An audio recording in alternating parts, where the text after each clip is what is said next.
अगर 48 घंटे में हॉर्मुज नहीं खोला गया तो उसके बाद ईरान में कहर बरपेगा। तृतीय विश्व युद्ध के लिए ईरान प्रोवोक कर रहा है कि अमेरिका 2 से 3 हफ्ते में ईरान को स्टोन एज में पहुंचा सकता है। लेकिन यहां पर अल्टीमेटम दिया गया है 48 आवर्स का।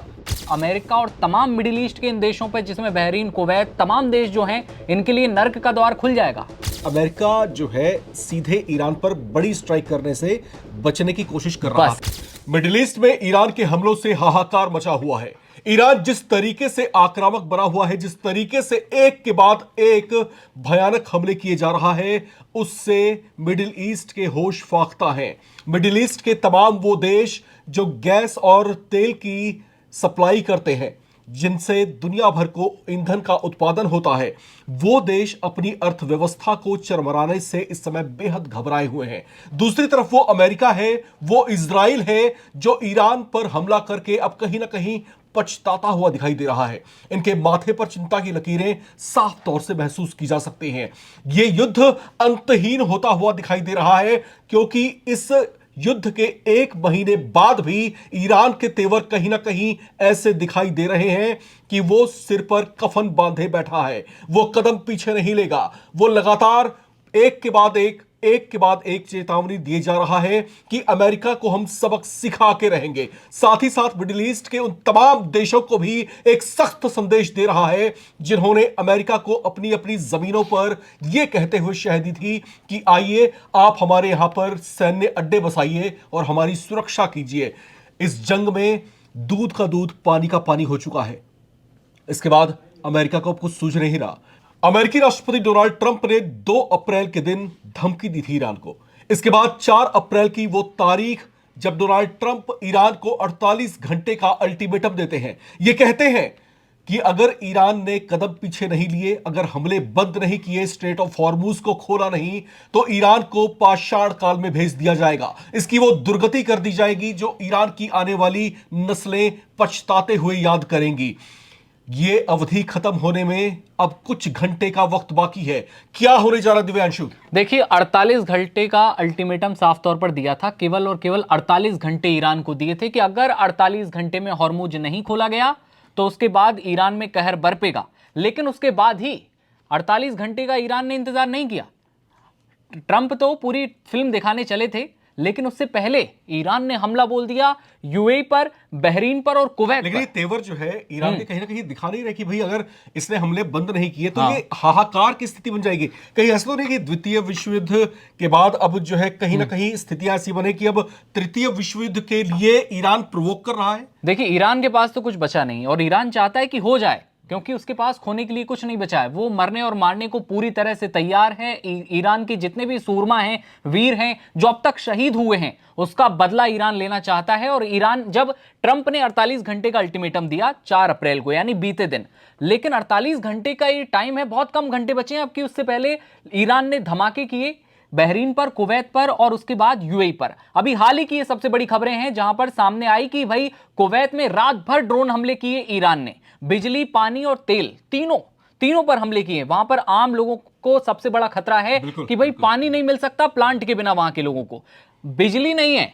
बहरीन में, कुवैत में बिजली नहीं है लोगों के पास, क्योंकि ईरान लगातार हमले कर रहा है और पता नहीं कि आगे क्या करेगा। और ट्रंप ये जो धमकी दे रहे हैं, इसके बाद जो हालात पैदा हो रहे हैं, इससे ये साफ है कि ईरान डरने वालों में से नहीं है। बिल्कुल। और हालात यहां पर दिव्यांशु जिस तरीके से बद से बदतर होते जा रहे हैं, और ये देखिए अब यहां पर सिर्फ ये मिडिल ईस्ट के वो देश नहीं जो प्रभावित हो रहे हैं, इसका जो एक पैसिव इंपैक्ट है वो बाकी देशों पर भी पड़ रहा है। खास तौर से अगर हम एशिया की बात करते हैं, भारत समेत वो तमाम देश जो आश्रित है अपने तेल और गैस की आपूर्ति के लिए मिडिल ईस्ट देशों पर, वो क्रॉस द फिंगर ये कामना कर रहे हैं कि जल्दी से जल्दी हालात सामान्य हो जाए। दूसरी महत्वपूर्ण बात यह कि ईरान जिस तेवर के साथ अब इस जंग को लड़ रहा है, ऐसा लगता है कि वो इसको और लंबी अवधि तक खींचने के लिए न सिर्फ तैयार है, बल्कि अमेरिका को यह सबक सिखाने के लिए भी तैयार दिखाई दे रहा है कि तुमने उस ईरान से पंगा लिया है जिसकी संस्कृति में लड़ना है। लेकिन सवाल अब यह है हमारा कि भाई 48 घंटे बाद ट्रंप क्या करेंगे? क्या 48 घंटे बाद ईरान में कौन सा जो कहर बरपाने की बात कर रहे हैं, क्या ईरान में फोर्स घुसा दी जाएगी?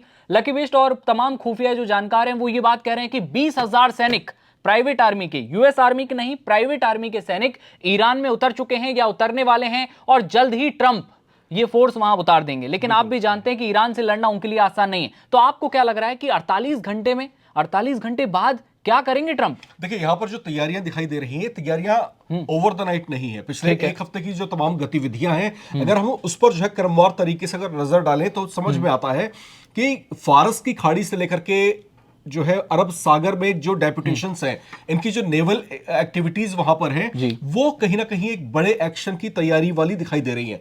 दूसरी महत्वपूर्ण बात यह कि अभी हाल ही में जो है एक और जो है वॉरशिप यहां पर पहुंची है, जिस पर जो है नेवल कमांडोज जो है बड़ी संख्या में तैनात है, जो त्वरित कार्रवाइयां करने के लिए दुनिया भर में कुख्यात है।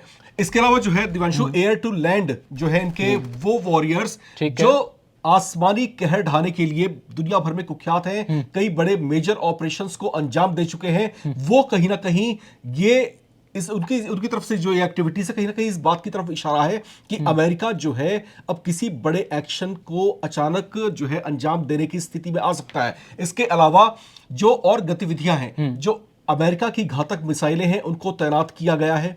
मुझे ऐसा लगता है कि जो क्रमवार कड़ियां जो हैं, ये कहीं ना कहीं ईरान को पूरी तरीके से घेर रही हैं, और यह भी संभव है कि न सिर्फ पानी से बल्कि नभ, जल और थल तीनों ही जगहों से एक साथ ईरान पर सरप्राइजिंग अटैक हो सकता है। देखिए, सरप्राइजिंग अटैक की बात तो लग रही है। ट्रंप बार बार अल्टीमेटम देते हैं, धमकियां देते हैं। आप देखिए, सिलसिलेवार तरीके से समझिए कि ट्रंप ने कब कब धमकी दी और उसके बाद खुद अपनी बात से मुकरते हैं, पीछे हटते हैं और बहाना दे देते हैं दुनिया को कि हमने ईरान को जीत लिया, रिजीम चेंज कर दिया।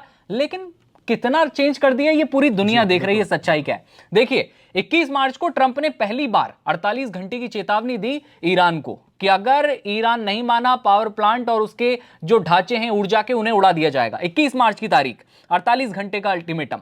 लेकिन थोड़ी देर बाद फिर आता है बयान, डेडलाइन को 5 दिन के लिए टाल दिया 21 मार्च को। उसके बाद 26 मार्च का दिन ट्रंप ने एक और बड़ा फैसला लिया और उसने बात कहा कि 10 दिन की नई गाइडलाइन दी जाती है कि भाई 10 दिन और रुक जाइए, अगर 10 दिन में ईरान ने नहीं किया तो हम ईरान को उड़ा देंगे।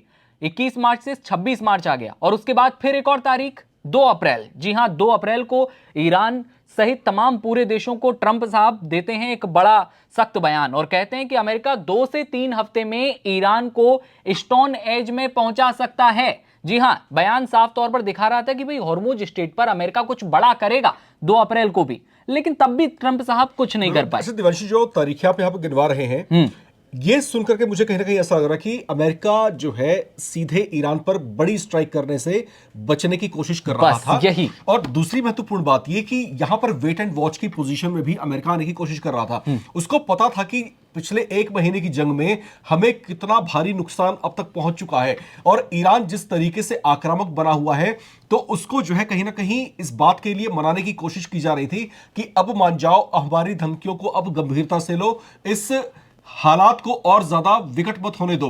तो अमेरिका की तरफ से जो लगातार तारीख पर तारीख दी जा रही है, इस पर जो है ईरान को सचेत करने की कोशिश की जा रही थी कि ईरान रुक जाए, वरना ये खतरा बहुत व्यापक हो सकता है, और जिसकी जद में एक्टिव या फिर पैसिव तरीके से दुनिया के कई देश चपेट में आ सकते हैं।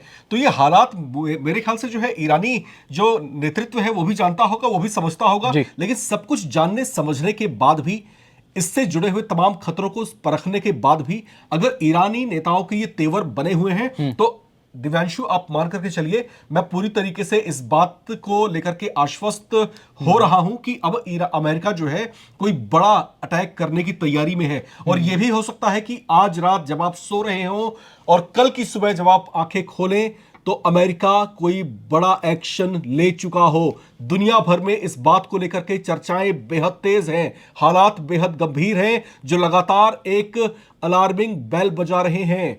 क्या होने वाला है, ये वो प्रश्न है जो मिडिल ईस्ट से उठा है और पूरी दुनिया में गूंज रहा है। लेकिन दूसरी तरफ संभावना ये भी है कि ट्रंप की ये धमकी, ट्रंप का ये अल्टीमेटम 48 घंटे बाद ईरान को फोड़ देंगे, ईरान में ये वो कर देंगे, ये हर बार की तरह कहीं फुस साबित ना हो जाए, ये भी पूरी संभावना है। मुझे दिवांशु इस बात पर जो है आश्वस्त मैं इसलिए हो रहा हूं क्योंकि अगर हम इराक वाले हमले की जब बात करते हैं, जब सद्दाम हुसैन को वहां से जब पकड़ा गया था तो उस समय भी अमेरिका ने उसको अल्टीमेटम दिया था। अभी जो तारीखें आप बता रहे थे, ये जो है एक डेडलाइन के तौर पर तो थी, लेकिन इसमें अमेरिका का तेवर जो है थोड़ा सा लिबरल दिखाई दिया था, इसलिए वो बार बार चीजों को टाल रहा था। लेकिन 48 आवर का अल्टीमेटम तय करना अमेरिकी राष्ट्रपति के जरिए उनकी तरफ से किया जाना, मुझे ऐसा लगता है कि ये जो है अमेरिका की अपनी गुडविल, वहां के राष्ट्रपति की अपनी साख के ऊपर भी प्रश्न चिन्ह खड़ा करेगा अगर वो इस डेडलाइन से पीछे हट जाते हैं। अल्टीमेटम देखिए, आप सचेत कर रहे हैं, आप लिबरल हैं, बातें आप उनको शह दे रहे हैं, लेकिन यहां पर अल्टीमेटम दिया गया है 48 आवर्स का, तो ये जो है इसको हल्के में लेना मेरे ख्याल से ईरान की बड़ी भूल साबित हो सकती है। और ईरान ने साफ तौर पर यह कह भी दिया है कि भाई अगर इन्होंने हमारे बुनियादी ढांचों को, ऊर्जा के संसाधनों पर हमला किया तो फिर अमेरिका और तमाम मिडिल ईस्ट के इन देशों पर, जिसमें बहरीन, कुवैत, तमाम देश जो हैं, इनके लिए नर्क का द्वार खुल जाएगा। ईरान ने साफ तौर पर धमकी दे दी है, लेकिन देखने वाली बात होगी क्या ईरान की धमकियां फुस साबित होती हैं, या फिर जैसा कि आप राम जी कह रहे हैं कि भाई ये धमाके इस बार हो सकते हैं, या फिर ईरान पर बड़ा हमला हो सकता है, आज की रात भी कुछ भी हो सकता है। तो ये देखने वाली बात होगी। आप लोगों को क्या लग रहा है, क्या इस बार ट्रंप की धमकी फिर फुस साबित होगी या फिर ईरान पर बड़ी कार्रवाई अमेरिका करेगा? आप अपनी राय कमेंट सेक्शन में बताइएगा। जैसे ही तमाम अपडेट होंगे आप तक पहुंचाते रहेंगे। आप देखते रहिए नवभारत टाइम्स। नमस्कार।